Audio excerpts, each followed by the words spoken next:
Let's get this straight. People aren't disrespecting you. They're testing you. And if this keeps happening, it's because you keep failing the same test over and over without realizing it's even happening. The test isn't about what you say. It's about what happens inside you when pressure hits. Right now, people are watching one thing. Do you stay grounded, or do you fold the moment friction appears? That decision is made before respect ever enters the room. This isn't about confidence. It's not about dominance, and it's definitely not about being aggressive. There's a precise moment people look for. Miss it, and you invite more pressure. This is where it starts. Chapter 1. This isn't disrespect, it's a test. Here's the uncomfortable truth. Testing is not rejection. Testing is assessment. Before people trust you, before they listen seriously, and before they treat you as solid, they check one thing. Can this person stay stable under friction? Not polite, not nice, stable. A sarcastic comment, a dismissive look, someone interrupting you mid-thought, a subtle challenge wrapped as a joke. These are probes, and your nervous system answers instantly. If you react fast, you fail. If you explain, you fail. Not because you're wrong, but because you showed instability. And once instability is detected, the brain escalates pressure. That's why testing increases. It never stops on its own. If this feels personal, good. Most people never see this pattern. You are now. Chapter 2. Why smart people fail these tests first. Here's where it gets worse. Smart people fail these tests more than average ones. Why? Because intelligence defaults to explanation.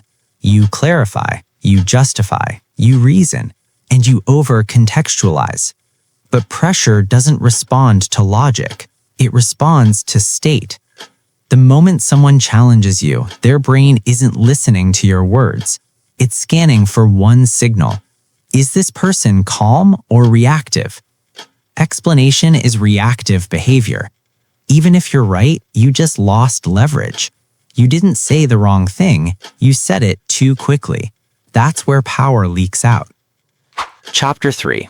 The biology behind why this happens. This isn't mindset talk. This is hardware. The brain evaluates in this order. 1. Threat. 2. Stability. 3. Meaning. When pressure appears, your nervous system reacts before your logic arrives. If you respond instantly, your body signals urgency. Urgency equals uncertainty. Calm equals control. That's why people who speak less but slower carry authority without effort. Their system doesn't spike, so others recalibrate. Silence works because biology respects it, not as a trick, as a signal. This next shift ends testing entirely. Miss it and nothing changes. Chapter 4. The response that stops all testing. Here's the rule most people never learn. The response isn't the power, the pause is. When someone pushes you, you don't answer immediately. You pause. Not awkwardly, not dramatically, just long enough to show your system isn't rushing. Then you respond, only if needed. No justification, no cushioning, and no verbal potting, because grounded people don't hurry to defend position. This is not silence as weakness. This is silence as dominance. And once people feel it, the testing stops. Not because you overpowered them, but because you didn't bend. This connects directly to another video on this channel. You'll see it on screen. Watch it after this. It locks this mechanism in place. Chapter 5.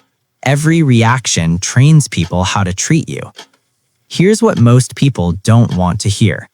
Every reaction is instruction. When you rush to respond, you teach, I can be moved. When you over-explain, you teach, my position isn't solid.